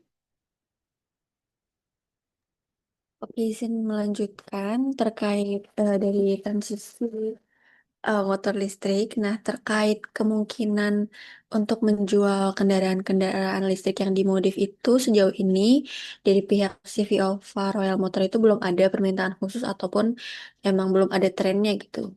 Motor listrik yang dimodif di daerah mereka dan juga konsumen-konsumen yang emang beli motor listrik itu biasanya mereka beli ya udah standar pabrik aja gitu, nggak yang dimodif seperti motor-motor bensin atau motor-motor lainnya.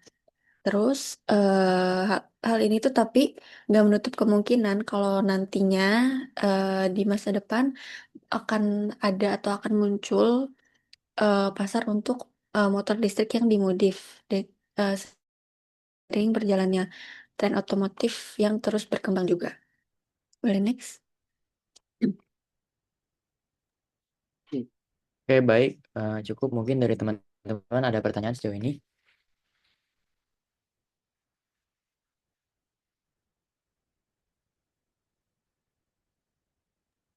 Tadi untuk pengadaan motor listrik itu mereka sudah ada regulasinya belum, Ferry? Kalau Tadi untuk di motor yang listrik, maaf Bu, izin jawab kalau untuk motor listrik, mereka regulasinya masih sama sih Bu, kayak cek kendaraannya dulu. Tapi untuk regulasi dengan pemerintah sih, mereka belum belum paham cara resminya gitu Bu, soal plat dan lain-lain. ini tuh jual motor bekas atau motor baru ya? Kalau yang Varial motor. Motor bekas Bu. Oke. Terus dari segi tadi aspek yuridis sampai aspek lingkungan, apa sih yang membuat kalau Ova Royal Motor ini itu masih misalkan belum dikatakan belum layak itu untuk aspek mana saja sih? Izin jawab, Bu.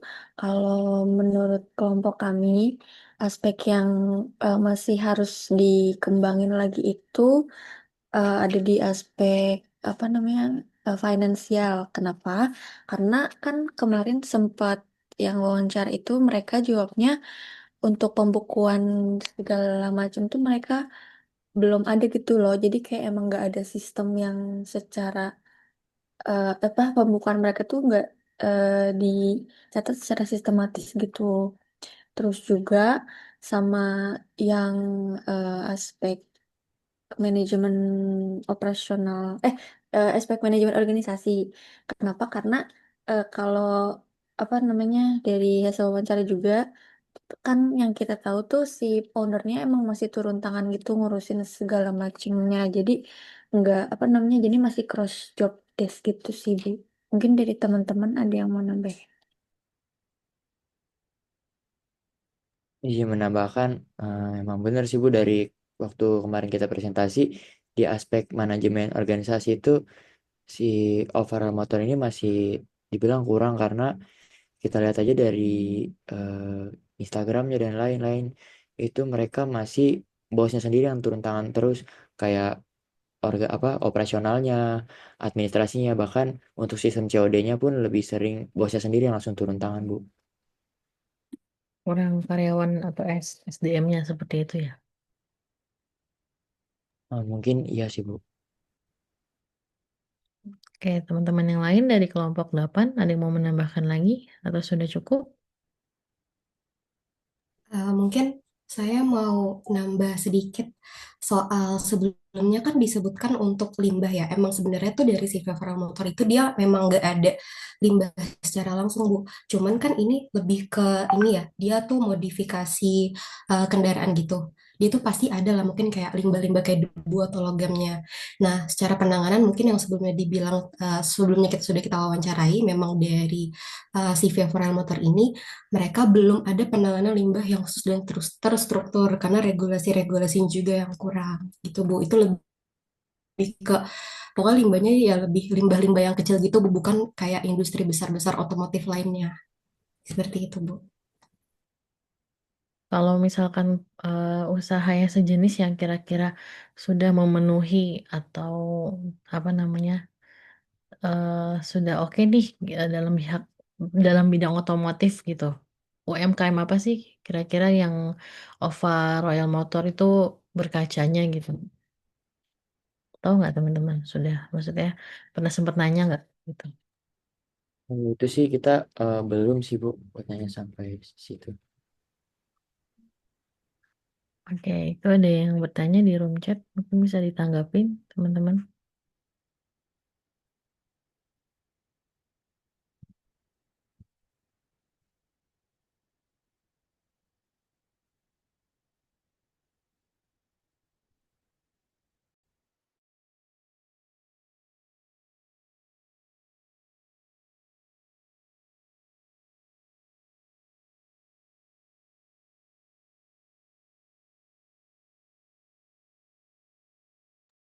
Oke, baik. Saya izin jawab dari pertanyaan dia ya. Untuk proses modifikasi motor mengurangi kebisingan suara kendaraan itu di minggu lalu pada aspek sosial dan ekonomi itu kita jelaskan bahwa overall motor ini juga salah satu memilah-milih dari kendaraan-kendaraan yang lumayan bisa dibilang knalpotnya berisik gitu. Jadi itu juga termasuk jadi perhatian overall motor. Terus tuh yang kedua untuk knalpot-knalpot gitu kalau misalkan berisik nih terus mengganggu masyarakat itu balik lagi ke tanggung jawab pengguna sih. Karena kan overall motor ya, sekedar menjual gitu. Dan dia juga udah menjadi regulasi dia untuk memilih knalpot yang udah dibilang nggak terlalu berisik sesuai dengan undang-undang. Terus tuh yang pernyataan terakhir terhadap lingkungan dan kenyamanan warga sekitar itu sebenarnya kan saya pernah kerja di Oval Motor waktu lulus SMA pada bagian marketing.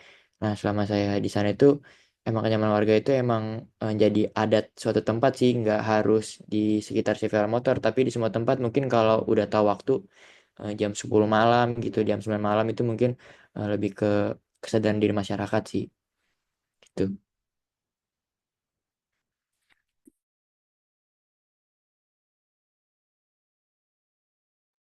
Gimana? Oke, Ya cukup udah. jawaban dari Ferry, Dea. Sudah cukup, Ibu. Terima kasih Ferry dan kelompok sudah menjawab. Oke, terima kasih Dea dan atas pertanyaannya beserta Ferry dan teman-teman sudah presentasi dengan baik. Selanjutnya kelompok satu, saya persilahkan. Oh, Bu, mungkin kita ada penutup, Bu. Iya, So, silakan. ada pertanyaan-pertanyaan Ibu juga dari kelompok-kelompok lain yang kita ingin jawab. Saya pertanyaan Ibu ke kelompok-kelompok lain. Gimana? Kayak soal overall usaha ini apakah layak gitu, Bu. Gimana?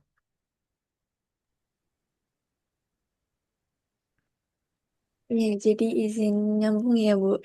Jadi dari kelompok kami udah nge-recap lah gitu istilahnya. Kalau usaha OVA Royal Motor ini tuh bisa terbilang memenuhi dan layak karena dari si ownernya itu memang memanfaatkan opportunity dari tren masyarakat di sana kan, kayak anak-anak muda yang emang eh, apa namanya emang suka gitu sama motor-motor modif. Jadi mereka ngambil kesempatan itu untuk dijadikan usaha dan juga kebetulan sangat menguntungkan bagi pihak Royal Motor karena sampai saat ini belum ada kompetitor di daerahnya mereka kecuali memang di daerah-daerah kota mungkin banyak tapi di daerah tempat usaha ini tuh sampai saat ini tuh belum ada dan juga untuk kayak karena belum ada kompetitor jadi dari CV Royal Motor ini bisa terbilang apa ya kayak bebas lah gitu untuk menentukan harga tapi ya eh, yang pasti tetap eh, tidak terlalu murah dan juga tidak terlalu mahal gitu. Mungkin teman-teman ada yang mau nambahin lagi? Oke, mungkin sedikit menambahkan juga dari apa yang udah disebutkan Fitri tadi. Nah, tentunya kan setelah kita analisis berbagai aspeknya ini dari minggu pertama setelah UTS ini ada banyak tantangan usaha yang kita apa namanya kita sadari bersama gitu sambil analisis ini, terutama eh, yang harus kita sadarin bahwa CV of Royal Motor ini kan apa ya berawalkan dari hobi gitu. Jadi salah satu tantangan utama mereka adalah bagaimana mereka menjaga ini terus berlanjut dan mereka lebih menjual apa namanya keinginan atau hobi ini. Nah, tidak semua daerah ini kan cocok dengan tren ini. Jadi kalau misalkan mereka mau coba expand keluar dari wilayah mungkin dari Kalimantan atau misalkan dari wilayah kecilnya itu tentunya belum pasti bisa diterima dengan baik gitu untuk si motor modifikasi ini sendiri. Mungkin selanjutnya ada yang ingin menambahkan? Izin nambahin untuk saran sih dan kesimpulan buat kelompok ini dari segala aspek mungkin pelaku usaha ini harus menjadi trendsetter bagi masyarakat agar tetap tren ini terus berlanjut apalagi kan dia sudah memiliki ratusan ribu followers gitu di Instagram maupun di TikTok. Dan juga overall motor bila kemungkinan tren ini bakal berkurang overall motor harus terus berinovasi dengan tren-tren ini. Contohnya, bila nanti sudah motor listrik menjadi kebutuhan utama bagi masyarakat, Alphard Motor mungkin tetap dengan gayanya motor-motor listrik, modif dan lain-lain. Seperti awalnya motor ini berdiri kan berawal dari jualan motor second biasa menjadi jualan motor modif karena ada kesempatan di situ, ada keuntungan di situ. Mungkin itu aja yang dapat kelompok kami sampaikan, Bu. Oke, terima kasih ya Ferry. Ferry siapa ya? Bentar. Ferry, Jihan, Nur Fitri dan Raja atas pemaparannya yang cukup jelas gitu teman-teman kelompok 8 berarti sudah memahami gitu segala aspek dari 1 hingga aspek 8 sampai aspek 7 pada CV of a Royal Motor gitu. Terima kasih teman-teman kelompok 8. Selanjutnya kelompok terakhir kelompok 1 ya. Silakan kelompok 1.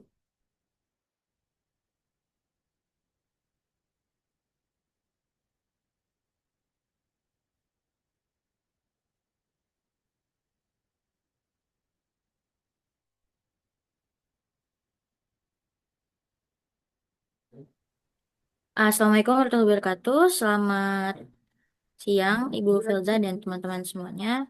Di sini kami dari kelompok 1 akan memaparkan analisis dari aspek lingkungan dari percetakan Hafiz Printing. Ini adalah tim kami. Baik, akan dipresentasikan oleh rekan saya.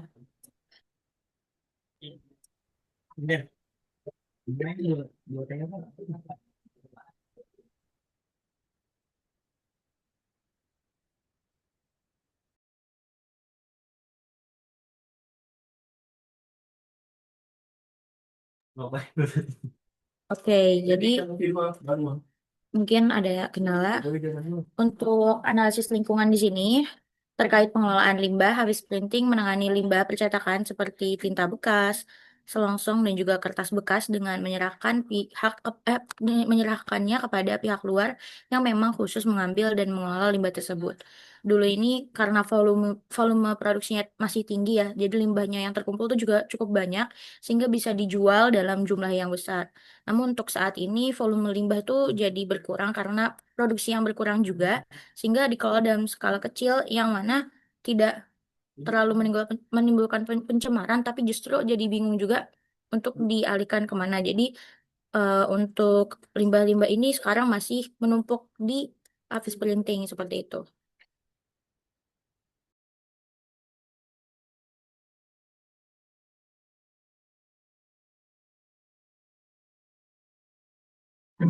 Selanjutnya yaitu penggunaan bahan ramah lingkungan pada habis printing. Jadi saat ini habis printing itu menggunakan tinta berbahan air yang lebih ramah lingkungan dan tidak berbau menyengat seperti tinta pada mesin lama. Jadi ini mengurangi pencemaran di lingkungan sekitarnya. Terus juga pemilihan tinta itu juga disesuaikan dengan mesin cetak agar tidak merusak peralatannya dan tetap menjaga kualitas produksinya. Selanjutnya kami itu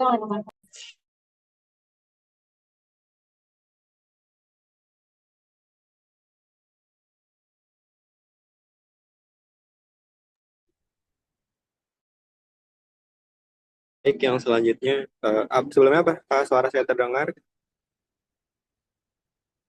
Terdengar. Oke, baik. Selanjutnya itu adalah tata letak dan keamanan lingkungan. Nah, di mana produksi itu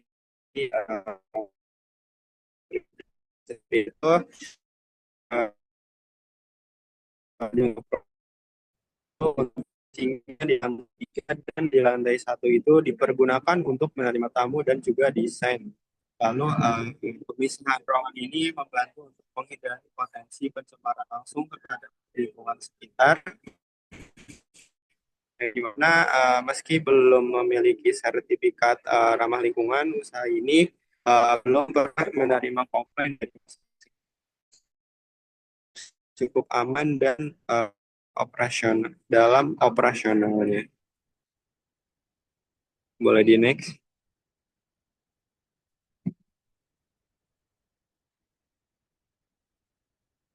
Oke, mungkin sekian dari kelompok 1.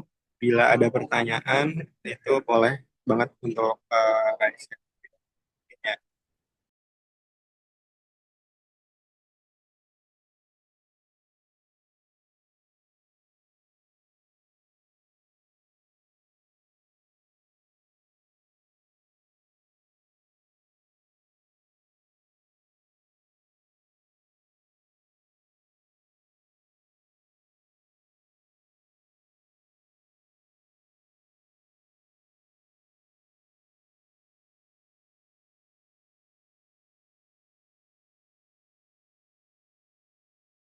Tidak ada yang mau bertanya kepada kelompok 1.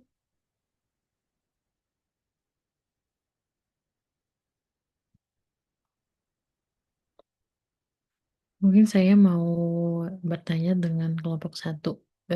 Menurut teman-teman kelompok 1, hal atau dalam aspek apa yang perlu Hafiz Printing ini improve atau perbaiki gitu kan, karena mungkin teman-teman sudah melakukan observasi melihat dari aspek 1 sampai aspek 7. Nah, kira-kira aspek mana sih yang perlu diperbaiki nih oleh si Hafiz Printing ini, karena kan diketahui Hafiz Printing ini sudah sudah lama juga kan, dan adanya penurunan mungkin daya daya saingnya, kemudian daya belinya masyarakat gitu, masyarakat sekitar. Nah, kira-kira hal apa sih, aspek mana nih yang kira-kira perlu ditingkatkan atau diperbaiki?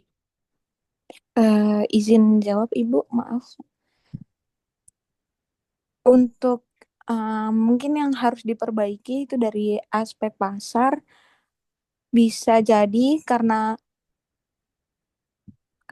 Hafiz Printing kan hanya jualan di offline ya Bu. Mungkin bisa agar pesanannya lebih rame, mulai ikut teman-teman yang udah jualan sablon spanduk di Shopee atau di Tokopedia Ibu. Karena kemungkinan kan sekarang mahasiswa ataupun orang-orang banyak itu lebih suka pesan di online ya Bu. Apalagi di online itu gampang gitu. Nah, untuk harga kemungkinan akan kalah dengan yang online. Tapi kan kualitas yang sudah diberikan oleh Hafiz Printing ini lebih bagus gitu dibanding yang lain karena dari cetakan warnanya dan spanduknya itu lebih tebal Ibu. Mungkin kalau dari saya begitu Bu.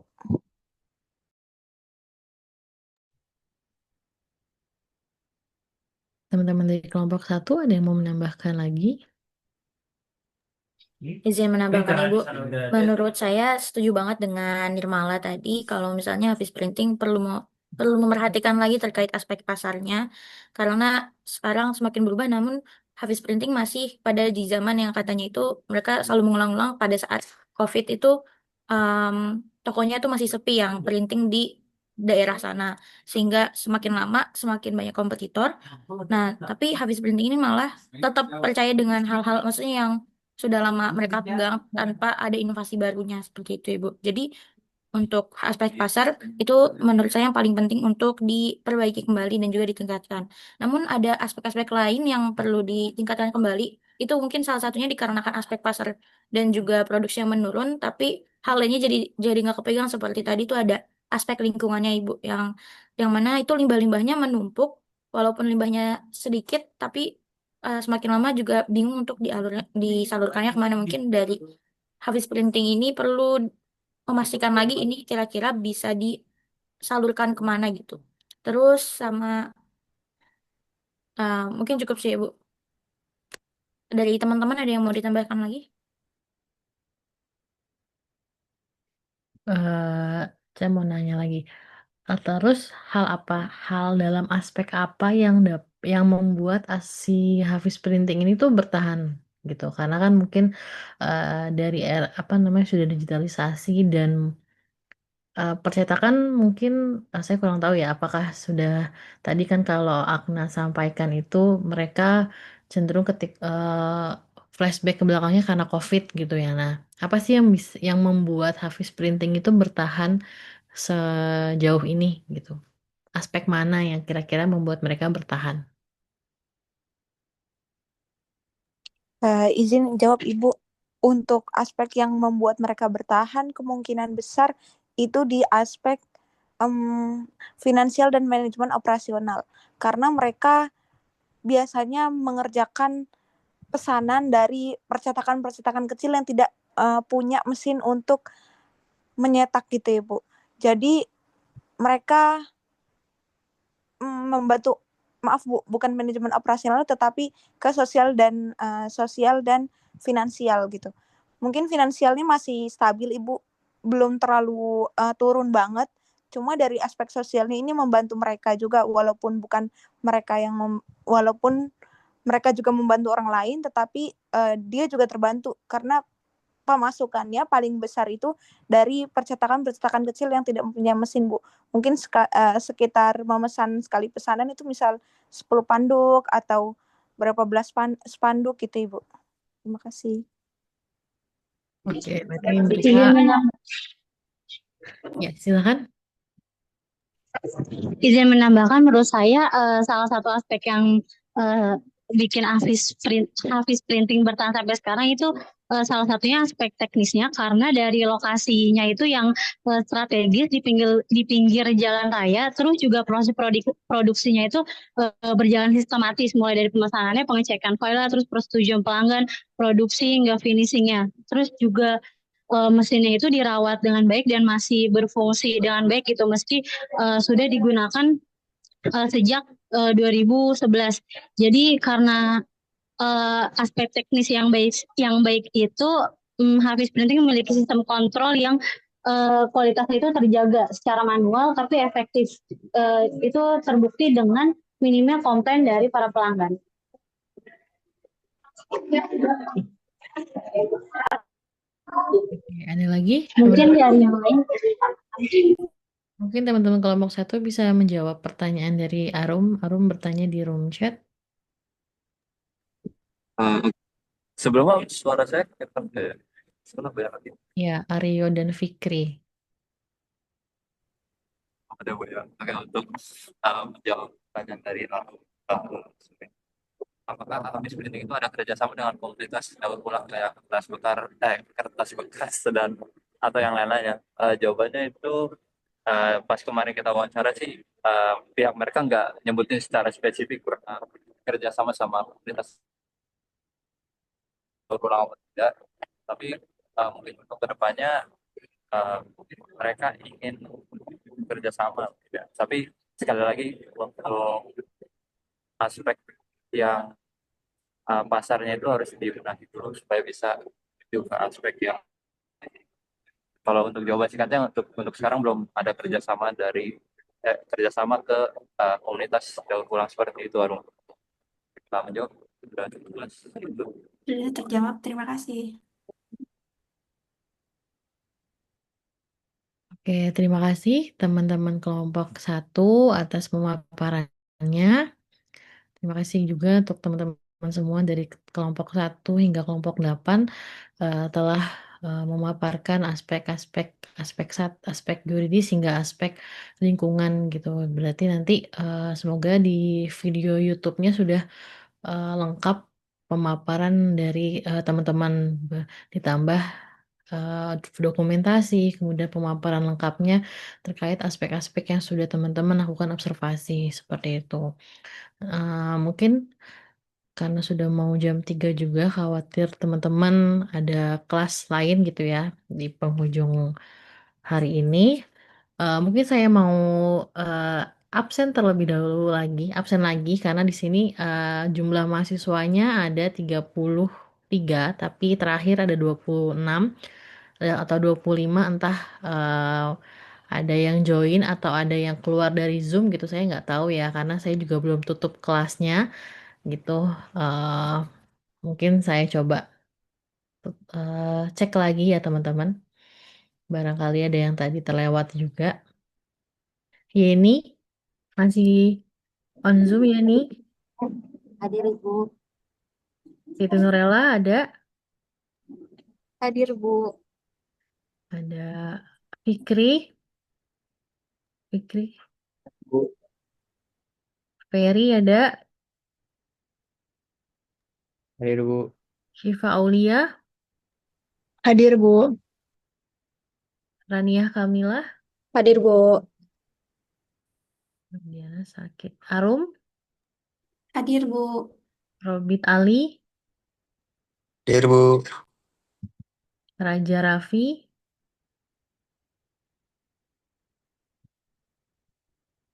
Nah, ketahuan kan yang keluar Zoom. Nazwa Eka Putri. Hadir Bu. Alimah Halda. Hadir Bu. Lailatul Istianah. Hadir Bu.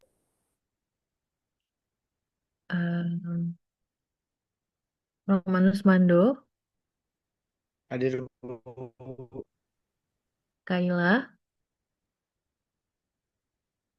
Hadir Ibu. Cecilia. Hadir Bu. Jonathan. Hadir Bu. Aryo. Hadir Bu. Dea, Hadir, Bu. Jihan, Hadir, Bu. Muhammad Syahid, Hadir Ibu. Muhammad Faturrahman, Hadir Bu. Muhammad Fadli, Hadir Bu. Fatir, Hadir, Bu. Masya, Hadir, Bu. Nur Fitri, Hadir, Bu. Juan Wodi, Hadir, Bu. Nirmala, Hadir, Ibu. Akna, Hadir, Bu. Yanda, Yulianda, Hadir Bu, hadir. Hadir Bu. Azahrani, Azahrani, Hadir, Bu. Andi Muhammad Fahri, Hadir Bu. Najwa Jelita. Hadir, Ibu. Oke, oke, oke, oke. Terima kasih ya teman-teman. Sudah sudah hadir di pertemuan kita yang terakhir di semester ini. Semoga teman-teman akan mendapatkan nilai yang memuaskan sesuai dengan kinerja atau sesuai dengan usahanya teman-teman selama satu semester ini.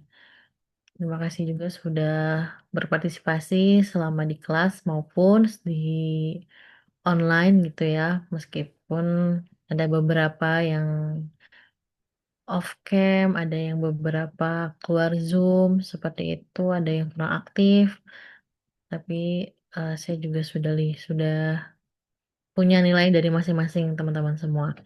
Oke, saya mohon maaf bila selama satu semester ini ya saya memiliki kurangan karena kita semua masih sama-sama belajar ya teman-teman.